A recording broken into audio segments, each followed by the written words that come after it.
Every leader is told to be vulnerable, but here's the dirty secret that nobody likes to admit. Vulnerability can make you respected, or it can quietly and subtly destroy your credibility. So which is it?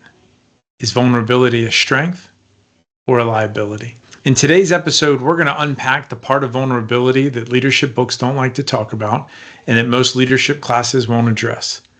When openness builds trust and when it also can backfire. Jeff, this is the kind of behind the curtain secrets that I wish I had when I was learning about leadership. So I think we go all in on this one.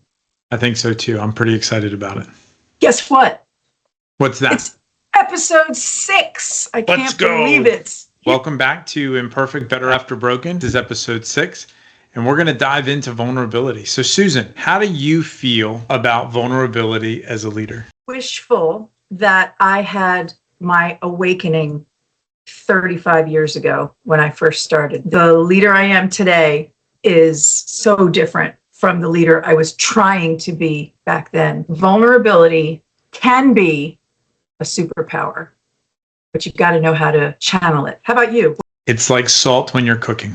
The right amount and the right circumstance can really make things special and bring out the best. Too much at the wrong time, and it can destroy everything you've been trying to create. Where did you learn about vulnerability? I don't think I formally learned about it until maybe 5 or 6 years ago through experiential learning with the leaders that I respected and watching them model honesty and humility by the way that the leaders I respected most created space for those around them to be themselves, or created space for them to have opportunities to learn and make mistakes and have those mea culpa moments without shame. And I also watched them turn around when they weren't firing on all cylinders because of the environments they created, feel like they could say, that's on me. I could have done better. I wish I would have done this. They engaged in that repair process where I first really learned about vulnerability as a leader. And I don't think I thought of it as vulnerability as much as I just thought about it as good people being good people. But why don't they teach it in leadership schools? Why don't we learn about it until so much later in the journey? Up until recently, with the work that Patrick Lencioni or Brene Brown have done, it hasn't really been at the forefront of the conversation. The hierarchical leadership structures that were in place just really made it taboo to talk about vulnerability. I'm the leader, therefore what I say is the right thing. That's it. It was more authority and competence that were talked about as opposed to what others might label as soft skills. An emerging professional is trying to establish themselves as a leader. Sometimes the modeling is be as close to perfect as you can. And imperfect means flawed, less than. Vulnerability is an invitation to authenticity that shows a side that might not be perfect. And in order to have the courage to do that, you got to have some confidence. Or do you? I think you do. I think you need confidence. Maybe not necessarily in your professional skills. Thinking about the up and coming leader, you definitely need a strong idea of who you are as a person and what your personal values are in order to be vulnerable and to have that moment where you kind of feel exposed. And I think that's really hard for young individuals to do as they're entering the workforce, young in experience or young in tenure at a company, to really feel like you can expose what you feel are shortcomings or what we may have previously been told are ineptitudes. I think that is hard to lay bare for some folks, but I do think that confidence is the key. If you're confident, I know I'm a good person and that I could have done better is not a judgment call against who I am. I think it makes it easier to do that. There is this culture around being perfect. I think we're trying to dispel that with this show, that when you are imperfect, it's okay to say, I'm learning from it. I'll be better next time, as opposed to one and done, zero mentality. That gives me hope, an invitation to place a bet on yourself that the trust will allow you to be your whole self, because it's exhausting putting on a persona. Something I've coined as persona tax. Mm. We pay a tax on trying to be something we're not, and it can bankrupt us if we don't allow the mask to have a rest once in a while. It'll take up all of our energy. I worked at Devereaux Children's Hospital in Brevard County, Florida. We had a graduation for a few of the boys that had completed their work and they were ready to kind of go back out into the world. And most of these kids made a decision of some sort to do something that they regretted. All of them had taken a life of someone else. We had a keynote speaker come in. So we're sitting in this room with these boys, almost men, and instead of saying, I'm proud of you, go be great, the expected kind of cheerleading that really I was hoping for, to be honest, when I came in there. But he didn't take that approach for this graduation speech. He said, I want you to go back in time right now to the moment you regret most. And I want you to look at yourself now and feel the difference. What is different for you? Because today versus that day, you made a decision to take your life in a different direction than where you were heading. Prison, early death. You made a decision to turn your life around, and I hold you accountable for staying on this path. I get chills just thinking about this. And in body and appearance, these are young men, but the tears came at a great cost, because showing up in front of your buddy with tears was definitely not something that these kids were accustomed to. Then he told his story of his moment of regret, much of a failure he felt like, how much he let his grandma down who had raised him, and shame, to your point about Brene Brown, how much shame he experienced. And I'm watching this room full of alpha, tough guy energy completely connect through a different wavelength than bravado, machismo, being there as vulnerable human beings. And it was at that moment that I decided I've got to figure out how to be able to tap into vulnerability as a superpower. As you were talking about that, I did that journey in my own mind. And I would like to invite the listener now maybe to take a second and think about their journey between the moment that they would go back and do differently and where they are now and what's different. If we pause and allow that to happen, I would really be curious as to how many people would come to the word shame as the thing that's missing or the thing that's different. Maya Angelou said, when you know better, you do better. How many of our stories of shame, maybe we knew intellectually or cognitively, but we didn't have the emotional regulation skills, or maybe we didn't have the stress management, the vocabulary. You know, what baby cries because they are unable to put words to what they're needing or what they're feeling. And most of the time, the mistakes that we make are due to inaccessibility of the words. So our behaviors speak first. Do we wish we could go back? And in this graduation speech, he said, only forward. Those were the last two words he said, only forward. You cannot go back, but use that as a stepping stone to stand up and lift yourself and face forward. Only forward. Irreversible circumstances that people put themselves in. But if we think about it in terms of spreadsheet errors, not well-delivered PowerPoints, or I stuttered during a meeting or something along those lines, a lot of the shame that people feel is magnified or amplified by the reactions of those around them, and not necessarily based on reflection of, oh my gosh, I took my life in a direction that will be hard for me to recover from. If we hold the mirror up in front of ourselves as people who aspire to be leaders, like, what am I doing that's creating that sense of shame? Or what can I do differently that will not create that sense of shame for the person who is trying their hardest to get it right and perhaps had an unintended outcome? Like, I thought I was doing the right thing. I thought that this thing was going to go well, and I spilled my coffee on myself mid-speech. The shame that's put on them. Like, how could you get that wrong? What is wrong with you? I remember watching a leader one time say that to a coworker of mine. What are you thinking? And it wasn't like the curious, what are you thinking, right? There was no question mark at the end of that sentence. It was probably like an exclamation point and a middle finger emoji. Like if it was a text message, there was no like, hey, how can I help you learn from this? The learning was very much implying that that person was not good at what they do and that their worth as a human was less than because they didn't live up to this person's expectations. How do you then, Susan, as a leader, help remove the shame or the burden of shame that someone may put on themselves? What could possibly be constructive about that? Shame can either be weaponized or it can be a tool. It depends on your intentions as you're coming toward the person that you're with. You and I talk a lot about, I'm not here to be right, I'm here to get it right. Mm-hmm. And here to get it right allows room for repair, it allows room for iteration, it allows room to come back to the starting block and not go backward in time, but try again.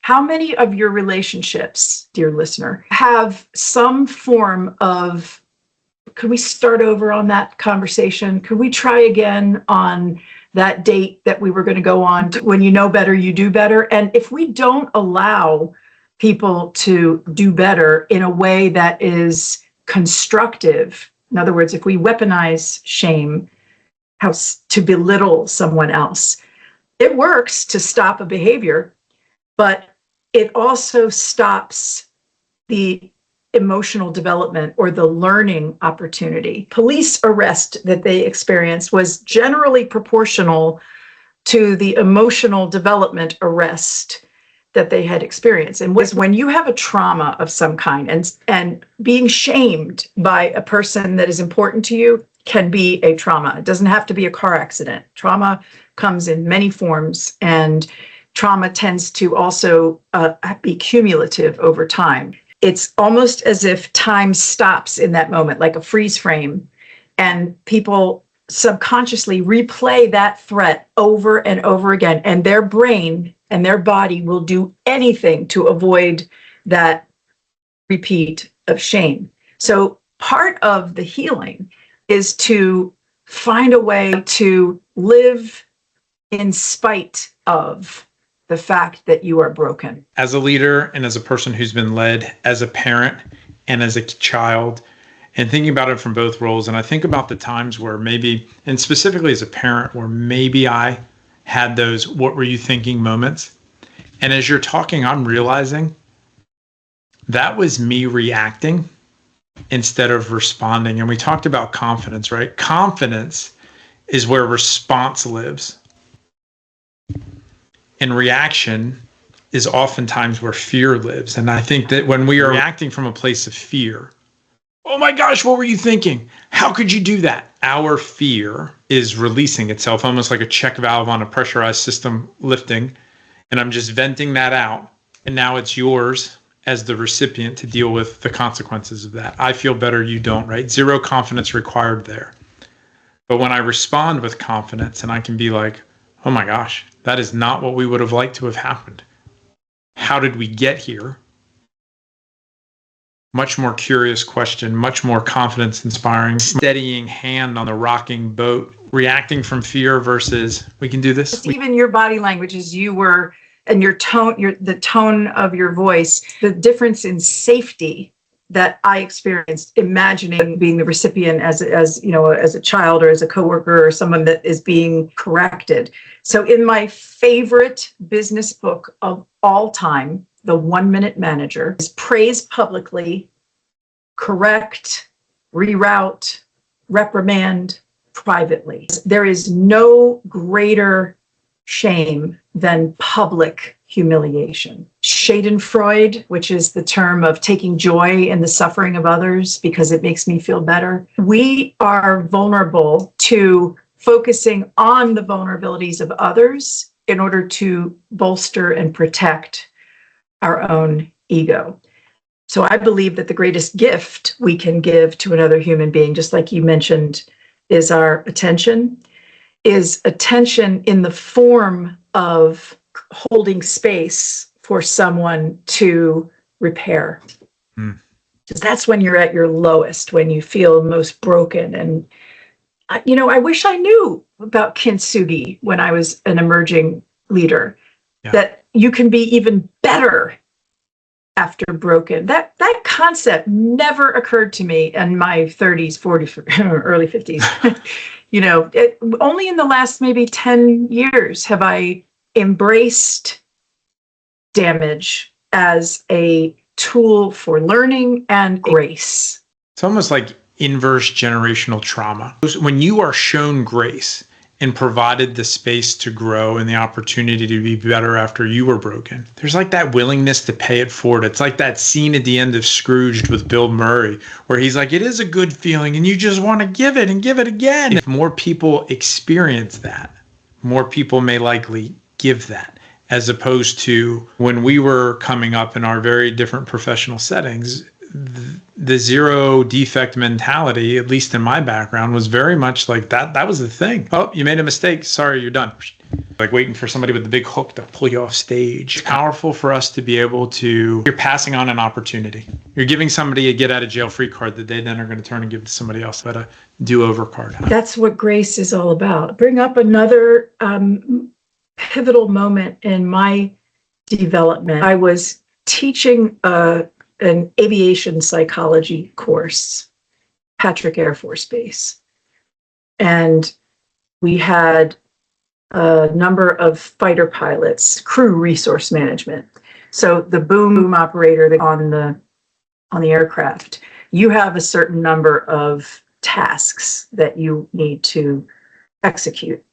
And you have to make decisions. And we all learned from Sully about the power of resolve and calm under pressure.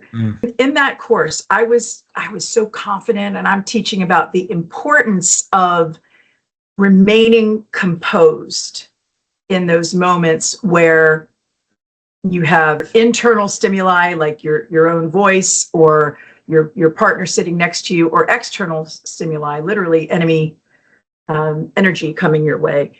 How important it is to stay composed, that it isn't about remaining mentally composed only or physically composed only. Allowing yourself to experience the mental shrapnel of what's happening around you enough to restabilize. So he was challenging me and saying, perfect composure is not possible over a sustained period of time and wasn't a desirable outcome. And so the rest of the folks in the room were like, well, you don't want to lose it.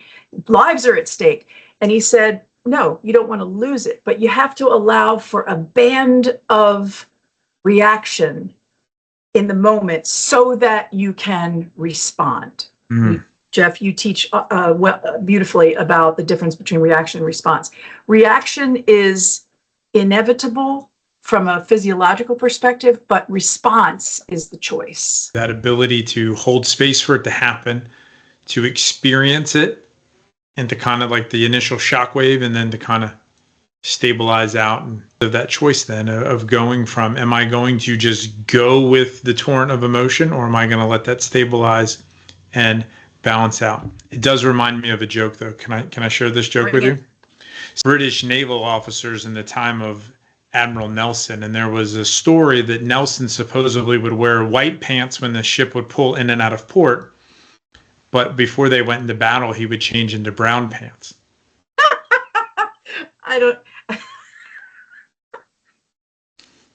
He may keep his composure, but hard to hide soiling your pants. And so somebody asked him one time, why brown pants, sir? Dress for the occasion. That's it. That's exactly right. So, can vulnerability exist where trust does not? I'm going to go with yes. I'm interested to hear your perspective. Now, most of the time, it is not ideal to facilitate or potentiate vulnerability if trust is missing. However, the trust that one must experience isn't just with the people around you. Most of that trust needs to come from within. Pinnacle experience of my entire career, getting to partner with a social psychologist called Albert Bandura. And Albert Bandura is in every, introductory psychology textbook for the Bobo doll experiment, where the child is in a room with one of those blow up punching bag dolls. When the child is alone in the room with this, they'll hug it, they'll spend time with it and just enjoy, kind of funny face.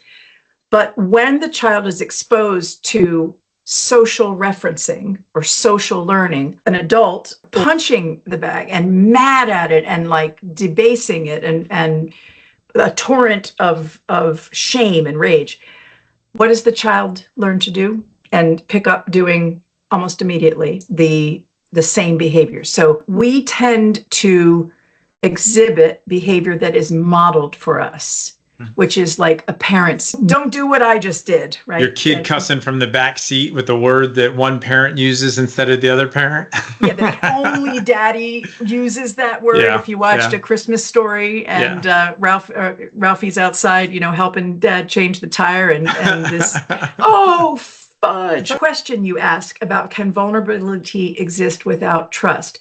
If you as a human being are socialized, either raised as a child or you witness in your work environment, because toxic work environments tend to be contagious. If you are mimicking, or if you're experiencing behavior through fear, which comes from a lack of trust, it's hard to be vulnerable. However, if you can muster or create internal constitution of trust in self, trust in what you believe in, trust in possibility of a bright future, that can overcome a lack of trustworthiness around you. It's a risk, as you said at the beginning, but the most important trust that I think we need to develop is trust in ourselves.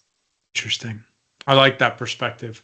My initial reaction when I asked you was to say, no, it could. If you are overly vulnerable without the trust externally, and maybe I'm assuming the internal trust. So I like that you caveated that. You're challenging my perspective right now, which I appreciate. I'm assuming confidence. I think that's where we get back to the question at the beginning, right? Is vulnerability a strength or liability? I think if you're just an oversharer and you don't have your team's trust or esteem and they don't value you, or correspondingly, you're not valued by your boss. So from the leader's perspective, if I'm just oversharing, people are looking at like, why can't this guy hold it together? What is going on? If I'm the employee who's constantly oversharing, I have a good friend of mine who was dealing with this at their work. Their employee was constantly oversharing and being vulnerable to the point where my friend had to say, I am your boss, not your sounding board. This is not the appropriate venue. And that sounds kind of wrong, but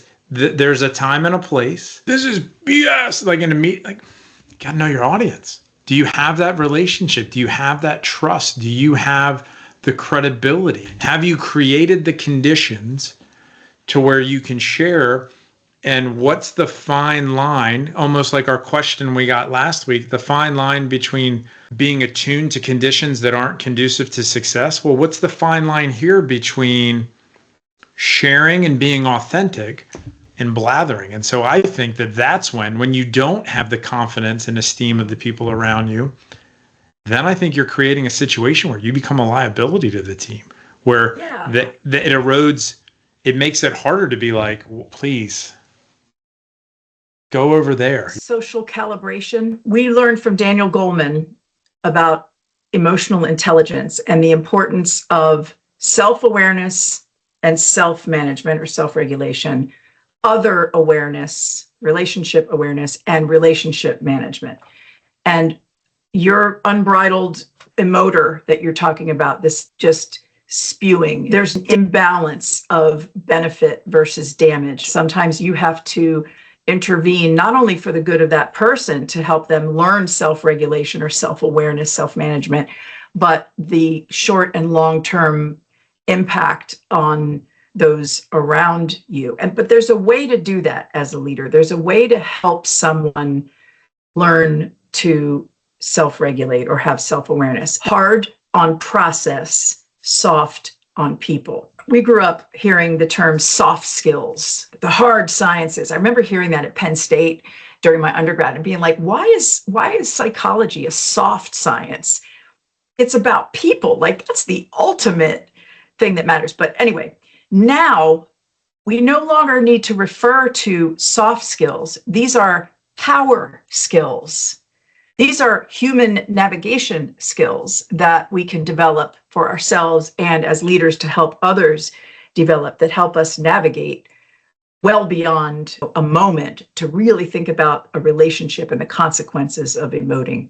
Yeah, I really dig that you use the word navigate, because in navigation, one of the things we talk about consistently is the prevailing conditions, because the wind and current, traffic, fog, you name it, can have a significant impact on what you do. And vulnerability from a prevailing conditions perspective and a risk perspective, it really helps you then to think about creating learning opportunities for people to grow, which then cultivates trust, sets the stages for vulnerabilities. 10 questions. If I'm a leader, there's 5 questions I would ask. And if I'm an employee, there's 5 questions I would ask. And so from a leader's perspective, I would ask, 1, starting with that self-awareness you mentioned, how confident am I in my position or in my understanding of the situation?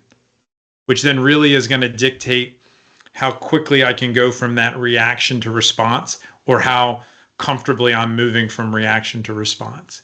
You know, if I'm uncertain, it's going to be really hard for me to be open to new ideas, open to outside perspectives. If I feel threatened, I'm not going to be able to ever respond. I'm going to be stuck in a reaction phase. So the second question is what's the environment I'm trying to create? Is now the appropriate time where people should share their opinions, where I want that? Do I want a team where people are free to share freely? Or is there a certain norm that I want people to execute when they share their opinions? Are we a very informal team where people are like, hey, that's BS? Or is it, if I may offer a counter opinion, you know? And both of those cultures or esprit de corps can be totally appropriate, but not recognizing that environment that you're trying to create and just having that kind of happen without intention, that's the danger. I think you're 100% correct, right? What's the environment I'm trying to create? And does the behavior fit the norm so that it's received well? Because when there's a mismatch between norms and behaviors, I think that's when people's guards go up, right? So vulnerability, I think, is about getting people to drop their shields. The third question I ask as a leader is, what's my assessment of my team's capability? Do we have the skills to handle this? Do they have the skills to handle this? The leader's ability to assess their openness to release and relinquish control. What's my level of concern over the risk to my credibility if this goes poorly? Every leader has their own plate they have to fill and their own responsibilities. So if I hand this off to Susan, what's my level of trust that she's going to be able to execute in a way that does not create blowback for me, let alone her? Confession of something. This is so embarrassing. When I was a kid, my dad bought a brand new 69 Mustang with a 357 Cleveland. It purred like a kitten. And I couldn't wait to get old enough so I could drive. Sounds like a Beach Boys song. Couldn't be 16 fast enough. So I get my learner's permit and I'm like, Dad, I'm ready to go out and drive. And he's like, all right, load them up. And so he opens my mom's side of the garage. I'm like, Dad, no. I want to drive your car. He's like, no. So he's like, no, you can't drive the Mustang because you're not insured for it.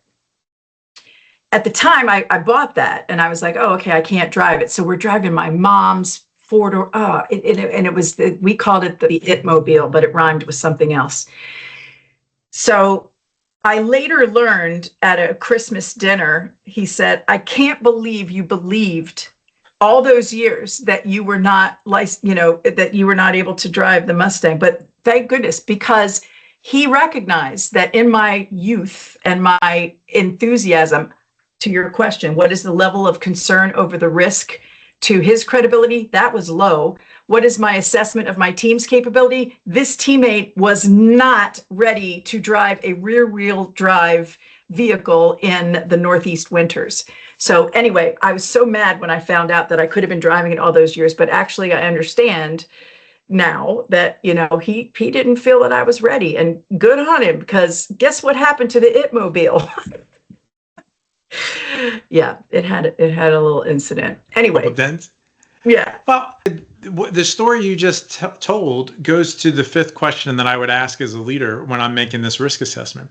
How valued does my employee feel? So in this case, you felt very valued by your dad, and your dad knew that. So it was one of those things that when you know your employee feels valued and you've created the conditions for them to feel valued, there's a loyalty back and forth to where when you bestow the responsibility of, here's my honesty, here's the thing I'm entrusting to you, here, whether it's my concerns, my apprehensions, or here's the keys to the Mustang, you know that they care, they feel valued, and they respect and recognize the gift that's being given. And so I think that goes a long way as well when you're setting these circumstances for people. Okay, Dad, you're off the hook. Whew. Glad I could help. The other 5 questions I would offer: if you're the person who's being led, do I trust my leader as the person that they've shown me to be?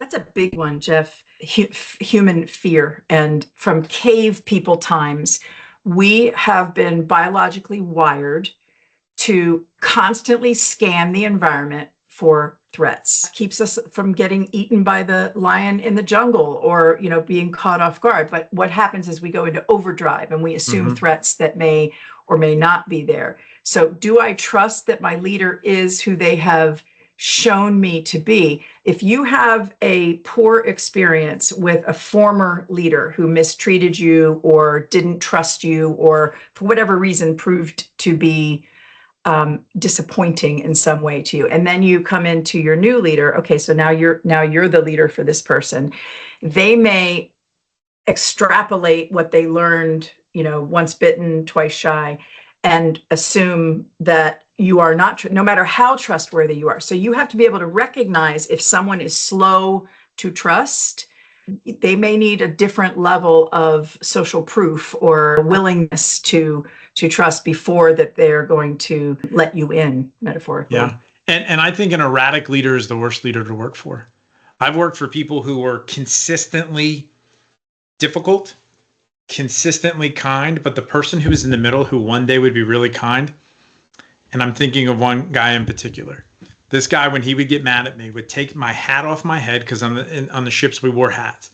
He would take it no matter where we were on the ship, and then he would go outside and he'd throw it in the water.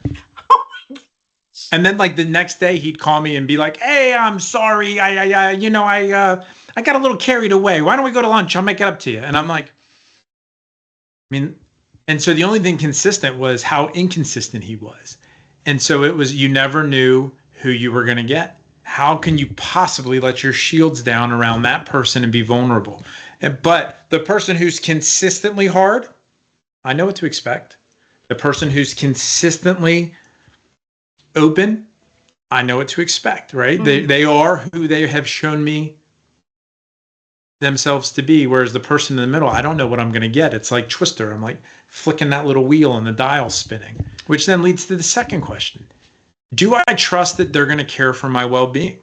Mm-hmm. Yeah. If I don't trust that you have my interest at least included in your equation, then I certainly am not going to be vulnerable. There was a study of pharma back in the 90s, and pharmaceutical companies in the 1990s were at the lowest point of trust from the public.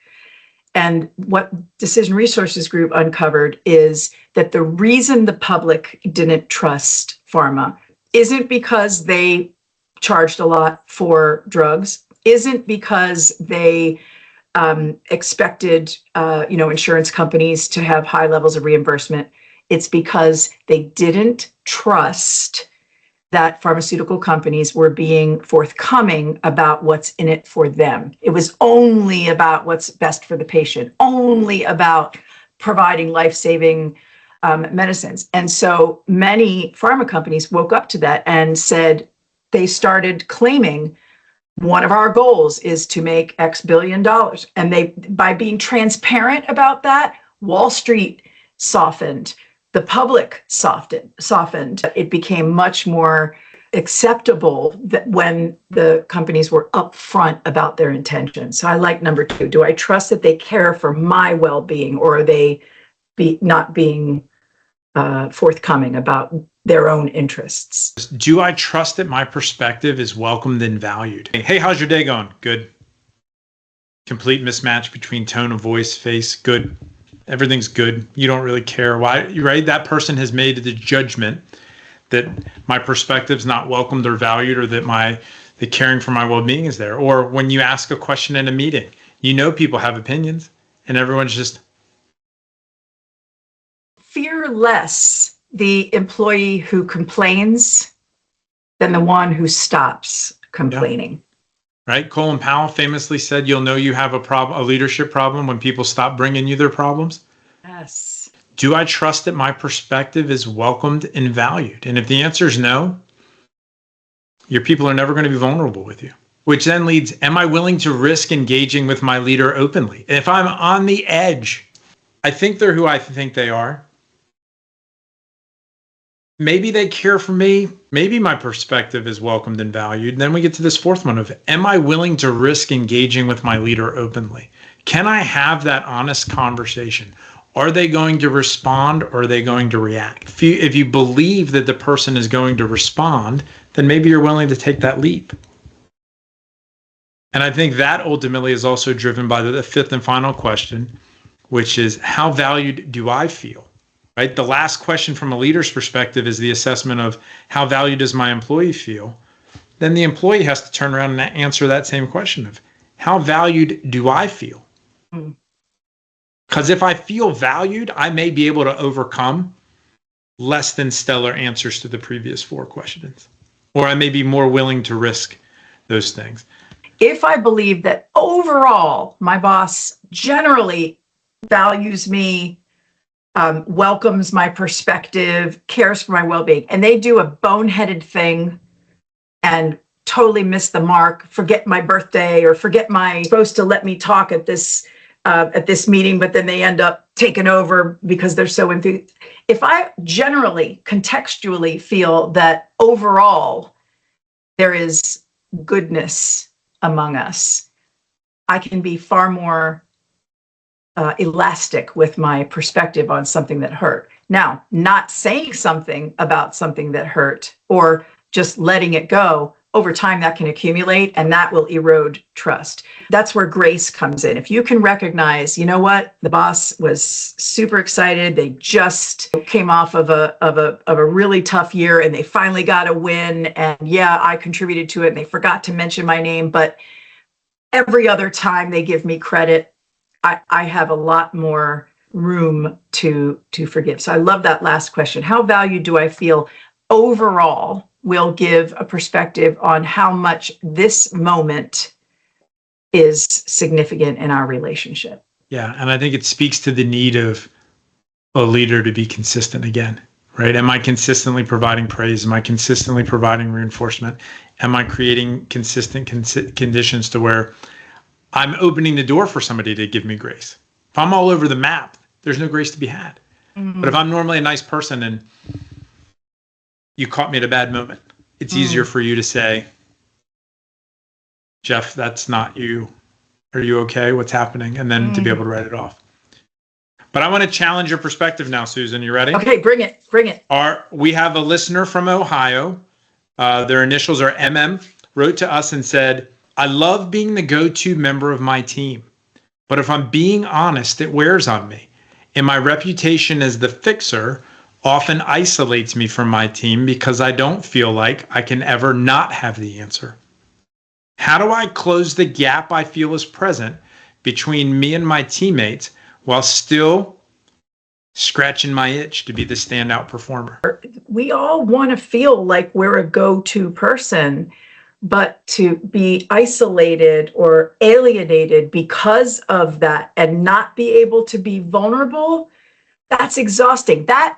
That's where the persona tax starts adding up. At some point, the cost of that reputation or that go-to status becomes so high, I can't be myself. That's exhausting. And that's where your body starts, you get sick or you get overwhelmed or you get short with people. As an outsider, you want to be an insider in your own life. So thinking about life as a series of concentric circles, in the middle of that circle is you and what you believe, whatever your belief system is. Because that's how you come into this world, and most likely that's where you're going to be as you go out. And then you have your closest people, your spouse, your best friend from Driveway Brian, right? You got your next layers of people in your circle. And then you've got the Target cashier who doesn't get a lot of grace if they aren't kind to you. Whereas if Jen is having a rough day or Tom is having a rough day, they're going to get a lot different level of forgiveness. Where do you place yourself in your own circle of grace if you can't every once in a while not have the answer? Because it's kind of fun when someone says, what? The fixer doesn't know? This must be an impossible problem to solve. Allow yourself that once in a while. I want to know your answer to Eminem's question. I think about it from the perspective of Ted Williams. Greatest hitter of all time. Barely broke 400 batting average. So that means 4 times out of 10 they got on base.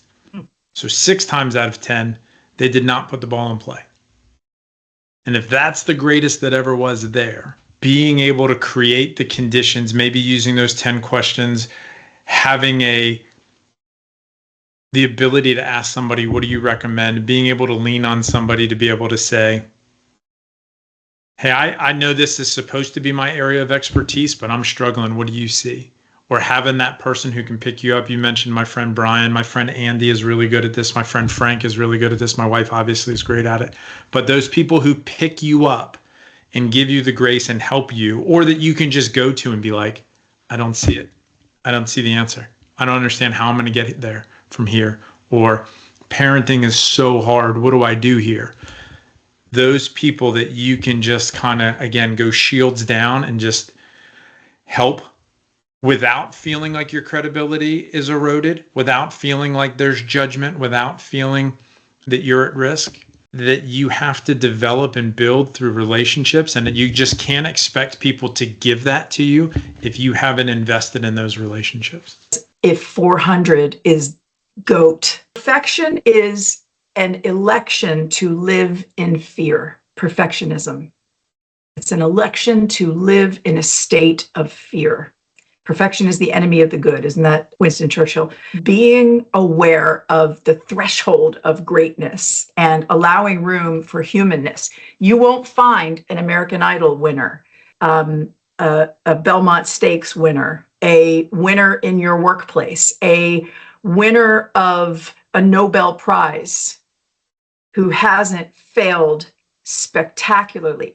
We wouldn't have a show if it was the perfect person every single time. When Thomas Edison was asked about failure, and aren't you upset that you failed? No, I just found 999 ways to get me closer to the correct way to do things. So I like your point. And therefore, dear in Ohio, may you include grace in your equation of what fixing means. I love that, right? Because I think the honesty and courage and commitment that are necessary to explore, to empower and grow together, right? It's about creating learning opportunities. I wanted to hit the home run, but I struck out. Okay, what do I learn from this? Maybe I don't sit on the curveball. And I'm not the GOAT yet. I'm trying to set a standard that I always have to be perfect. What message am I sending to everyone else around me? I love that. I love that, right? Modeling. Back to your point at the very beginning in the modeling of the behaviors, right? If I can show as a teammate, as a leader, as somebody in the row of peers, I'm trying to get it right. but it's about getting it right, not being right. I'm trying to be right, but I'm more concerned about getting it right. Then I'm going to accept that there will be corrections along the way. A little imagination moment. You've been using AI by now, and if you haven't, join us above the rock up here because it's coming. So how many times have you gone into ChatGPT and it gives you some sort of a ridiculous answer to what you're asking for that is completely off brand of what you're trying to do? But we forgive. We go back and we give it more information and context so it can come back and do better. When I first started using ChatGPT, I was appointed as the most brilliant human being on earth, which I know for a fact, ask my husband, is not true. But everything I said, Susan, that's an ingenious idea. Wow, you're amazing. How do you get this guy, this ChatGPT, to chill out and be more realistic about my frailty as a human being? So you have to teach ChatGPT, don't always believe everything I say. Don't praise me for, I want critique. I want to get better, right? The best always seek to get better, and they want to watch their tape after the game, not because they want to feel badly, but for two reasons. One, they want to get better, and two, it's fun to laugh in the moment because like, do you ever look back on your old PowerPoints or your old best time as a runner, if you're a runner, and you're like, wow, at that time I thought I was amazing, but look at how far I've come. So may we include grace into the equation. Now, I'm going to ask you a question. Sure. Jeff, I want to know, does your leadership allow for vulnerability? Because if not, you're in trouble. So I want to know, what song do you think about when it comes to embracing vulnerability? This week, the song I'm thinking about that embraces vulnerability is Zach Bryan's The Good All Do. For two reasons. One, my daughter and I went to a Zach Bryan concert this past weekend in Tampa, and he played that song for the first time in like 2 tours, and that's my favorite song by his, and so we got to dance to that together, and so that was a cool moment. But I also like the theme of The Good All Do, right? It's this ode to, I'm going to try. I'm going to recognize that I may or may not get it right, but it's the commitment to the process of getting it right, not the outcome of being right, that is so important. So that's my song. How about for you? So I was going to say Human. I'm only human after all, from Rag and Bowman, Human. But actually, when you were talking about Zach Bryan, and are you going to give us some of those dance moves that you and your daughter? I am not. Not at this moment. Okay. Vulnerability. Next time, vulnerability. But the song that comes to mind is Somewhere Over the Rainbow. Wizard of Oz is my favorite movie. It prompted me in the 4th grade to decide that someday I would live in Kansas, which is why I chose the University of Kansas School of Medicine for my internship. But in Somewhere Over the Rainbow, why, oh, why can't I? Like, recognizing that we aren't yet there, that 400 is amazing. Be proud, progress, not perfection. So I think dream big, but recognize that there's no place like home, which isn't perfect after all. I love that. If I could have one more conversation with my dad, I think that'd be the first thing I told him after I told him I loved him, is that you're the most brilliant person I've met. And because I did not always show him that honor and that grace, because I knew better and I wanted to prove to him I can do it, right? And so I think that that's important, right? That recognition, and again, that vulnerability of being able to operate with your shields down, choosing to embrace a collaborative approach, to be curious and honest and open, and to offer grace. I want to thank you for that. And may I ask a question, a personal question? What do you think, if your dad could be here in this moment to know that that's what you would want him to know, what do you think that would mean to him? I think it would mean a lot, and I think he would very much downplay it because he's a very stoic person. So he'd kind of be like, right. Yeah, that's really cool. Jeff, thanks for bringing us home with Real Talk. This has been an inspiring and eye-opening conversation for me because I realize that I know less than I thought I did when we first started this conversation. And that makes me eager to go out and make more mistakes and be more vulnerable so I can learn some more. Susan, is there one last takeaway you want to leave us with for everyone who's listening that they can build on this week? Do it scared. Go out and take the risk to be vulnerable, and you're going to blow it and you're going to have consequences. But I still, 9 times out of 10, will want to go out and try, even though I'm scared, by being vulnerable, because it makes me more me. Most of the time, people appreciate, respect, and value someone who can be human. I'm Susan Hendrich. I'm Jeff Servello. And this is Imperfect, Better After Broken, the show where we celebrate the cracks, the scars, and the things that help us come back stronger. Boom. Thank you so much for the time today, Jeff. I am so lame. That was really lame. I love it. I love it. So much fun. Oh my gosh.